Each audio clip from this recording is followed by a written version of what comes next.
filhos da luz. Muito interessante, né? Abrir isso para nós outros, para que a gente realmente possa andar como filho da luz. Vamos então fazer a nossa prece. Jesus amigo, irmão incondicional de nossas almas, aqui nos encontramos, unidos e reunidos em teu nome, com o propósito de discernirmos a palavra consoladora dos teus ensinamentos, à luz da doutrina espírita. Rogamos a tua assistência, a assistência dos teus mensageiros, para que possamos, na noite de hoje, mergulharmos nesses conhecimentos que aqui serão trazidos pelo nosso irmão Alisson sobre a assistência dos seus amigos espirituais, para refletirmos profundamente e aplicarmos esses ensinamentos no cotidiano das nossas existências aqui na Terra, com o objetivo de aproveitarmos a melhor parte desse conhecimento para edificarmos o alicerce do nosso existir, do nosso caminhar aqui na Terra. Assim, em teu nome, meu Pai, sob as bênçãos do teu Filho muito amado, nosso Senhor Jesus Cristo, e servos da assistência espiritual que se faz presente, nós iniciamos a tarefa desta noite. Tiago, que realmente impulsionava o trabalho na igreja, Tiago tinha uma postura que Paulo não concordava e que Paulo não aceitava, inclusive.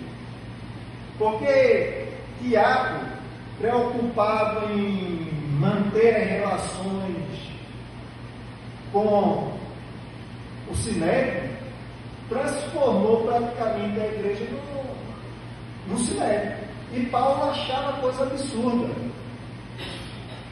E é bela a posição de Paulo quando ele defende a postura do cristianismo, quando ele defende os ensinamentos e a pureza do Evangelho de Jesus. Eu, quando comecei a ler o livro, eu comecei a fazer um paralelo, Kardec com a mesma preocupação, porque Kardec tinha a preocupação da pureza doutrinária, manter a pureza doutrinária, que nós, apesar de termos chegado ao Espiritismo, vindo de diversas outras religiões, que a gente não quisesse trazer o farisaísmo que nós, durante encarnações e encarnações, vivemos mergulhados para dentro do Espiritismo, como aqueles discípulos do passado que iniciaram as igrejas estavam trazendo, como o próprio Tiago. O próprio Pedro, muitas das vezes, aceitava determinadas coisas de Tiago, e Paulo não, batia de frente. Então, essas cartas vinham para que Paulo pudesse atender todas as igrejas, de forma a levar uma mensagem de esperança e de fidelidade ao cristianismo, de fidelidade a Jesus, para que as igrejas suportassem todos os açoites, para que os cristãos dessem testemunho verdadeiro, mas que não transformasse ou que não contaminasse a pureza do cristianismo com o farisaísmo. E ele falava com propriedade que ele tinha sido fariseu, ele tinha sido um homem do sinédrio. Então ele tinha certeza de que era inconcebível misturar o que era do sinédrio, os rituais, as crenças do sinédrio com o do cristianismo, que eram coisas opostas. E ele defendia isso com todo vigor. Então, quando foi um certo dia, ele preocupado, mas como é que eu vou atender? Como é que eu vou atender a todo mundo? Aí ele fez uma prece, rogando a Jesus que ele não o abandonasse. E ali, no meio daquela prece, ele entrou em transe. Entrando em transe, ele viu o mestre a dizer que ele precisava atender de uma forma diferenciada as igrejas. Ele não ia poder estar presente em todas, que era isso que amargurava Paulo. Então, Jesus dá a orientação a ele, que ele iria escrever para todas aquelas igrejas que necessitassem do seu apoio, mensagens de consolo, esperança e orientação espiritual. E que essas mensagens seriam de uma importância tão grande que era como se ele estivesse indo lá. E que ele não se preocupasse que os mensageiros iam aparecer para levar as comunicações. E disse mais, que iria colocar Gesiel, Estevão, junto a ele, para que pela inspiração Estevão pudesse transferir o pensamento de Jesus para Paulo. Veja, a mediunidade fez parte dessas cartas de Paulo. São cartas psicografadas, nós poderíamos dizer assim, onde o próprio pensamento de Jesus foi transmitido através do Espírito. Muita paz, que Deus nos abençoe, que possamos aproveitar e refletir no que o nosso irmão Alex vai nos trazer. Sendo Messias. Dá para perceber a complexidade. Então, este homem que passou por tudo que a gente conhece, as pedradas em Listra, em tantas outras situações, ao final e ao escrever esta carta, ele estava dando uma orientação para nós, mas que só agora, com a doutrina, a gente vai conseguir talvez compreender com o lado da razão, que é quando a gente vai chegar nesse sentimento mais depurado que fala o Evangelho segundo o Espiritismo e fala do amor de Deus, não esse amor comum, mas esse amor da verticalidade. Porque nós seremos convencidos pela razão. O exercício que ele passou, doloroso, de um encontro com Cristo para nós, vai representar esse avanço quando a gente se depara com a doutrina espírita na nossa vida. Vejamos que se fizéssemos uma enquete, quantos chegaram aqui, não levantem as mãos, o nosso atendimento não está com esse objetivo, mas quantos chegaram à doutrina espírita por um processo doloroso. E se a gente for avaliar a dor normalmente ela é fruto de algo que fere o nosso equilíbrio, seja ele dentro de um conceito, seja ele dentro de uma expectativa ou de um desejo que a gente tenha. Eu quero ter saúde, que surge uma doença. A dor em si não é só a doença, é exatamente essa quebra de expectativa que nós temos, porque eu planejei na minha vida ser uma pessoa saudável. De onde surge essa doença? E essa dor, então, que nos chega de forma de inopino, nos coloca em xeque. E esse desequilíbrio faz com que a gente entre no processo de dor. E não foram poucas as vezes que muitas pessoas adentraram a porta desta casa e encontraram a doutrina espírita fazendo o papel do Cristo, mostrando agora uma teologia diferente, uma perspectiva diferente. Então, na hora em que ele fala, andai como filhos da luz, a doutrina espírita já nos vai apresentar agora Deus sob uma outra perspectiva. Se João Evangelista, amadurecido pela vivência do Evangelho, apresentava agora Deus como sendo amor, a doutrina espírita, nós espíritos amadurecidos com o tempo, trazendo as nossas experiências das mais diversas, o Espiritismo então surge na nossa estrada de Damasco, apresentando Deus numa perspectiva de inteligência suprema, causa primária de todas as coisas, e em especial falando de atributos que antes não se conseguia ver com tanta clareza. E na hora em que ele apresenta Deus como sendo soberanamente justo e bom, torna para nós algo desafiador, porque por incrível que pareça, estando bem ou mal a nossa vida, e mal leia-se na nossa leitura, Deus sabe e nós estamos passando por aquilo que necessitamos. Isso é que é desafiador. Então, neste processo, a gente vai ter que andar como filhos da luz. Quando Paulo de Tarso compreende essa verdade, mergulha no Evangelho de Mateus e passa por tudo que ele passou, e ele dizia, em tudo dai graça, até nos momentos de grande dificuldade, é porque ele conseguiu, na condição em que ele se encontrava, mesmo não tendo as explicações que os Espíritos nos dão, ele conseguiu entrar nesse espírito do Evangelho. Que esse é o ponto para nós. E aí, ele tem essa clareza de nos solicitar para andarmos como filhos da luz, até pela própria experiência que ele tem ao longo do tempo.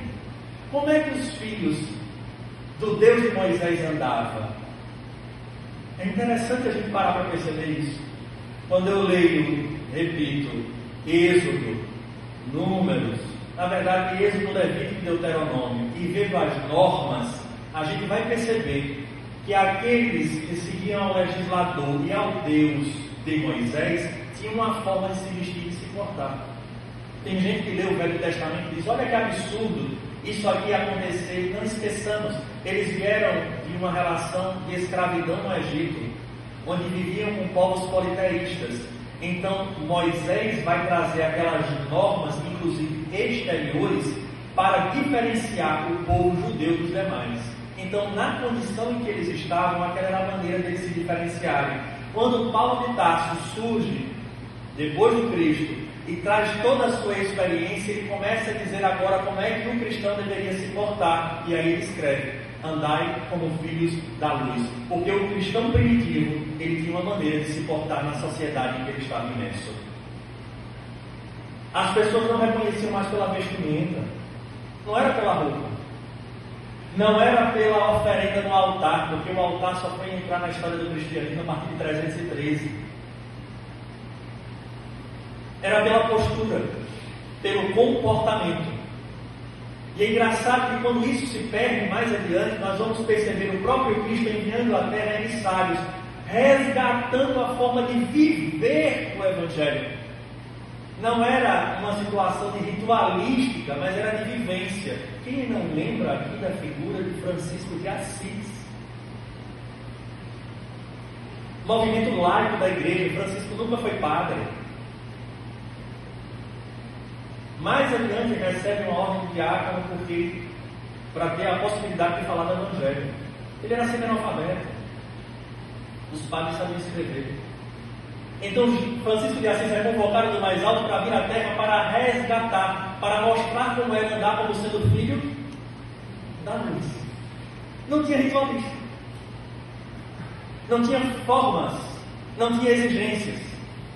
Dando continuidade a esse processo evolutivo, outras figuras chegaram até o momento em que o silêncio dos túmulos é rompido e no alto, vamos dizer assim, no alto do desenvolvimento do pensamento humano, quando a França era, naquele período do século das luzes, onde o materialismo tomava conta e dava-se as costas à divindade, agora não era chamado mais uma figura.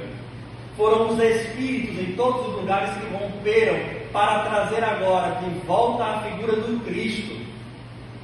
Mas de uma maneira diferente, porque havia a sonda investigativa para convencer o indivíduo pela razão, porque as dores permaneciam desde lá, porque o ser humano sofre pelas mesmas coisas há mais de 2000 anos, pelas nossas perdas dos nossos entes. Ela se encanta tanto com aquela doutrina que ela diz: Senhor, eu quero te seguir, deixar essa coisinha linda que é Cusa, e eu quero te seguir, porque ele é problemático demais. Estar contigo é mais fácil, estar no IBV é mais fácil. Mas a gente veio para andar como filho da luz. A gente tem que viver isso nas nossas necessidades, na nossa limitação econômica, na nossa limitação estrutural social, onde a gente vive, porque a gente não reencarnou em Pernambuco de graça, não. Não foi o planeta girando e a gente reencarna. Vamos ver onde é que eu reencarno. Ai, cara, foi Recife. Foi por acaso não, gente, foi planejado. A gente reencarna nas nossas necessidades. Jesus vira para ela: ô filha, que bacana que você quer me seguir, mas não é comigo que você vai viver, não. Você vai viver comigo junto a Ele. Vai lá agora, anda como filho da luz, porque a luz tem um papel fundamental. Qual é o papel fundamental da luz? Iluminar, clarear, dissipar as trevas. Agora, você tem como dissipar a treva sendo treva? Você tem como agir com o outro agindo da mesma forma? Aí ela diz que ela entende. Aí ela volta. E Jesus ainda diz a ela: já que você não ama mais como homem e mulher, como seu marido, trate como filho querido do seu coração. E lá vai ela. Usa morre. Ela. Problemas seríssimos financeiros. Ou seja, olha o teste. Olha o teste. Porque ser filho da luz, quando tudo está iluminado, é maravilha. Agora, ser de fato e andar como filho da luz, quando tudo é treva, esse é o ponto. E ela então desafia, até chegar um momento crucial que todos nós conhecemos, aquela frase, né, emblemática, que eu vivo dizendo que quantas encarnações eu não sei que eu vou passar para chegar naquela condição. Esse teu Cristo só ensinou a morrer? Não me ensinou só a morrer, não. Ele me ensinou também a te amar. No momento auge da dor, do fogo, e lambendo as carnes. E tendo ao seu lado um filho pedindo a ela, por favor, ajuda. Quem da gente deixaria um filho queimar? Mas olha a sua consciência superior, de que há vida depois da vida. E que o Cristo tinha sofrido sem ter culpa nenhuma. E ela nem sabia de reencarnação ainda. E ela diz, fica quieto, porque ele não tinha nada de sofrer, imagina a gente. Então morre bem aí. Qual a manha de presente do Pai que alcançou esse nível de consciência? Isso é reestruturar a teologia. Isso é reedificar o prédio. O que Paulo de Tarso fez, o que Joana de Cusa fez. Então é nesse momento que Jesus vai para a sua terceira fase. A primeira, o fenômeno. A segunda, as lições. E a terceira, ele diz, agora aí, pregai. Andai como filhos da luz. Doutrina espírita. Primeiro momento, o fenômeno. Chama a atenção de todo mundo, mesas girantes. Fenômeno físico. Todo mundo, Depois, a apresentação dessa doutrina e esse corpo limpo que é o livro dos Espíritos, nos dando toda a estruturação que nos fala a razão. A razão. A razão. Então eu não creio por crer, mas agora eu sei de onde eu venho para onde eu vou. E quais os princípios norteiam e por que o Cristo é o caminho da verdade e da vida. Olha que beleza. Então agora eu começo a caminhar, devo começar a caminhar como filho da luz, porque eu sei inclusive das consequências. Porque como eu sou espírito em essência, eu volto para a pátria e eu volto levando aquilo que eu angariei aqui, que não está escrito no campo das nossas conquistas materiais.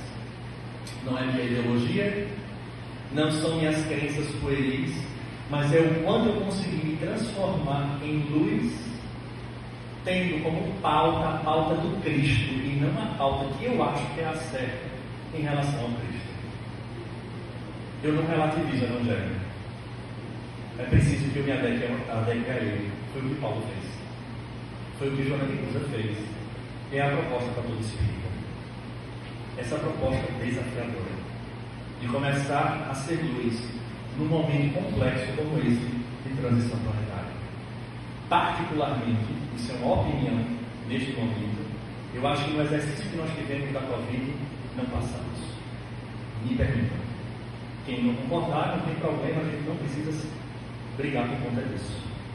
Mas eu acho que nós repetimos a mesma noite dos cristais quebrados.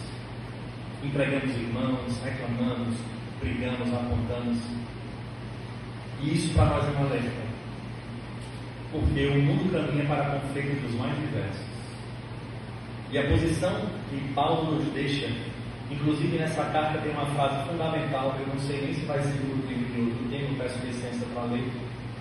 Ele diz assim, eu gosto muito dessa frase, ele diz assim: desperta que dormes, levanta-te dentre os mortos e Cristo te esclarecerá.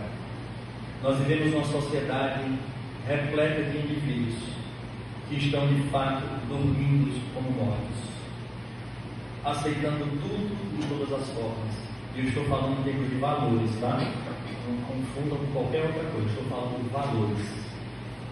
Nós espíritas sabemos de tantas coisas.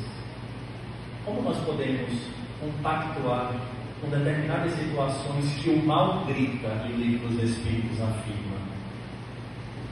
O bem é tímido e o mal ousado. E o papel de Paulo de Tarso é que quando ele se transforma e ele começa a viver essa luz e andar na luz, ele é combatido em todos os lugares. Mas ele diz que combateu até o fim, até com os joelhos desconjuntados. A nós espíritas, segundo o relato do Evangelho segundo o Espiritismo, novos São Bernardos, Jesus, os Espíritos, que falam em nome do Consolador, solicita: ide e pregai. Sejamos nós esses apóstolos da nova era, como ele fala.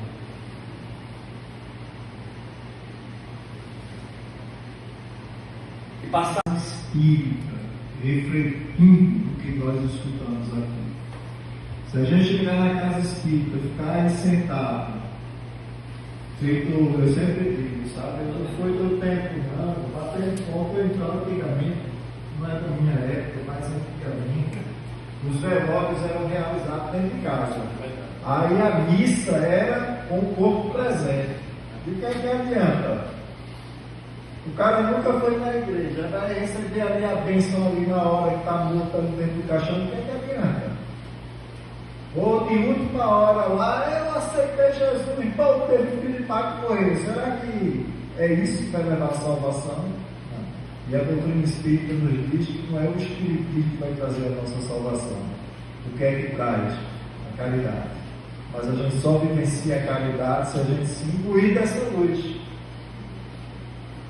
E que a gente então possa realmente sair daqui refletindo para que a luzinha do vagalume possa se transformar numa luz maior a cada dia.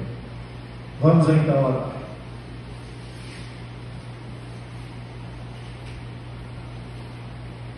Amigo Mestre Jesus, obrigado por termos a razão como alerta em nossas consciências, onde podemos avaliar como anda a nossa caminhada, em qual direção estão os nossos passos, para onde nos dirigimos. Estamos no caminho certo ou estamos na direção errada? Ensina, Mestre querido, dessas reflexões íntimas, do mergulho interior que devemos buscar fazer dia a dia para nos autoconhecermos e compreendermos para onde desejamos seguir, que nos fortalecemos e que conquistamos os passos largos que irão nos conduzir ao teu regaço. Faz de nós, Senhor, um instrumento da tua luz, da tua misericórdia e do teu amor, para que nós possamos vivermos essa existência na terra, aproveitando da melhor forma possível para edificarmos uma vida espiritual mais feliz.